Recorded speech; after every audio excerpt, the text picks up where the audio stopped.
ठिकाणी महाराष्ट्र शासन आयुष मंत्रालय, क्रीडा अधिकारी कार्यालय आणि क्रीडा भारती, त्यानंतर महानगरपालिका क्रीडा विभाग आणि त्यांच्या पुढाकाराने आजचं हे सूर्यनमस्कार सत्र या ठिकाणी संपन्न झालं। हे छत्रपती योग व क्रीडा मंडळ अंबाड जिल्हा जालनाचे प्रमुख आमचे मित्र देवानंद चित्राल सर तुमचे पहिल्यांदा खूप खूप आभार। कारण हा योग जो आपण जगाला देणगी म्हणून दिलेला आहे तो योग आपल्या भारत भूमीमधून आता त्याचं पुनर्जागरण होणं खूप गरजेचं आहे। जगाने योग स्वीकारलेला आहे। आपण विकसित भारताच्या घोषणा करतोय। आज 2047 साली आपल्याला विकसित भारत करायचा आहे आणि तो भारत माझ्या मते योगाशिवाय अशक्य आहे। कारण जर आपली युवा पिढीच आजारी झाली तर कोणत्या आपण विचारांच्या आधारावर म्हणू की आम्हाला विकसित भारत घडवायचा आहे, तर त्याचं विकसित भारताचं स्वप्न देवासरासारखे जे योगपटू आहेत, हे आमचे जे सगळे मार्गदर्शक आहेत आणि उद्याचे जे हे बाल योगपटू आहेत ना, यांच्या हातात आहे उद्याचा विकसित भारत घडवायचं। आणि तो विकसित भारत घडवण्याचं काम या आजच्या सूर्यनमस्कार स्पर्धेतून झालेलं आहे। सर माझी विनंती आहे आपणाला अशा या स्पर्धा प्रशिक्षण अगदी गाव पातळीवर व्हायला पाहिजे। त्याच्यासाठी आम्ही तयार आहोत। तुम्ही केव्हाही हाक द्या, आम्ही आमच्या गावापर्यंत सर्व विद्यार्थ्यांपर्यंत ही योग साधना पोहोचू। आपला योग पुन्हा एकदा सर्वोच्च पातळीवर येऊया। आज बघा योगासन म्हणजे काय वाटतं माहिती, वाकडे तिकडे शरीर केलं म्हणजे योगासन, हे बिलकुल चूक आहे।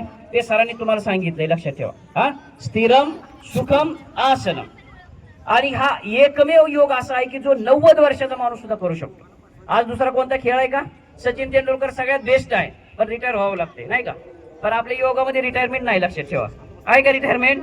नाही, कुणीही माणूस करू शकतो आणि सहज साध नाही। काय लागतं याला सांगा मला, काय खर्च आला तुम्हाला? आज 1 रुपया खर्च आला का? बस तुम्हाला योगा मॅट घेतलं चालतंय ना, तर घरची सत्र आणली तरी चालतंय। तर माझी आपणा सर्वांना विनंती आहे, विद्यार्थ्यांनो, 1 दिवसाचा योग नाही, योग ही एक जीवनशैली आहे। आणि जर का तुम्ही योग जीवनशैली बनवली ना, तुमच्या आयुष्यात एकही गोळी किंवा एकही दिवस तुम्हाला आजार नाही होणार। मी शिक्षक आहे, गेली सर 22 वर्ष मी शिक्षक आहे। एकही दिवस मी आजारी पडलो नाही, पण एकही दिवस मी योगाचा पडलो आणि एकही दिवस मेडिकल खाली नाही आजारासाठी। ही योगाची ताकद आहे।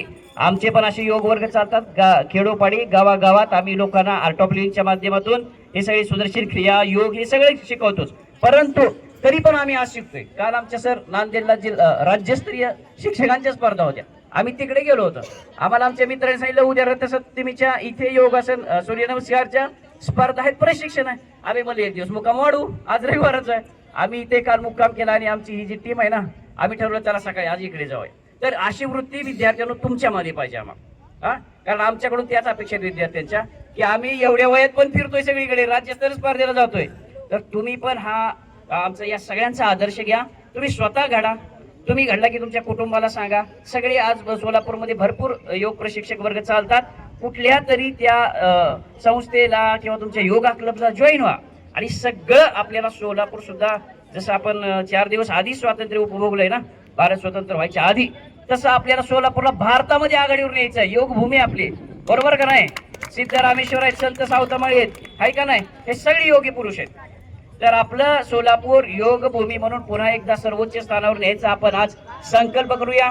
पुन्हा एकदा सगळ्या योग मंडळी या स्वयंसेवकांचे खूप आभार मानतो, कारण कोणतंही काम स्वयंसेवकांशिवाय पूर्ण होत नाही आणि ते पण विदाऊट मानधन, हे तर खूप मोठी गोष्ट आहे। सर आज आपल्या घरी कामगार असला ना, त्याला पगार दिला तरी ते येत नाही, वेळेवर उशिराच येते, लवकर जाते। परंतु इथे सरांना 1ही रुपयाचं मानधन नाही, तरी सुद्धा सर वेळेवर येऊन सर सकाळी सतरंजी अंतरत होते। इथे येऊन जालन्यावरून येऊन इथं येऊन सतरंजी अंतरत होते स्वतः। म्हणजे सगळं शिकवायचं, नियोजन करायचं, आयोजन करायचं खरंच खूप अवघड गोष्ट आहे, कारण आम्ही ते अनुभवतो। परंतु एक जी योग शक्ती पाठीमागे ना, कुठेच कमी पडू देत नाही। आज सरांना मानधन नाही, तरी पण सरांनी एवढा मोठा कार्यक्रम केला।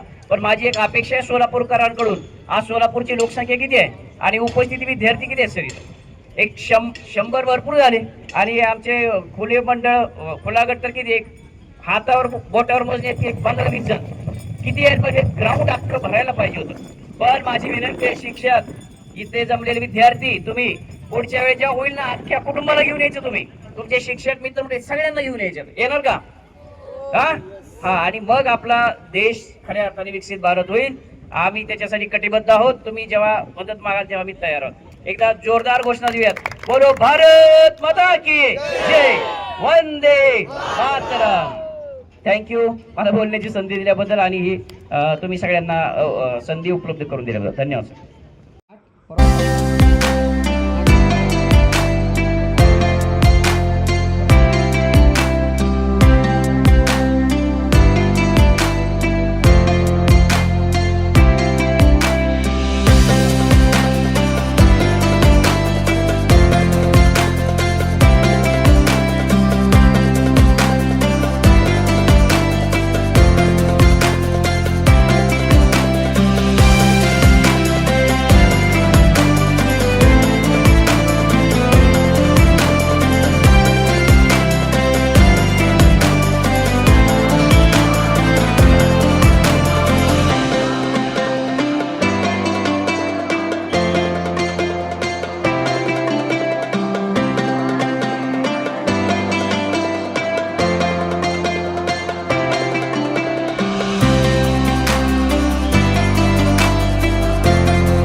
बीज मंत्राचे सूर्याचा पहिला मंत्र पाठीमागे म्हणायचा आहे.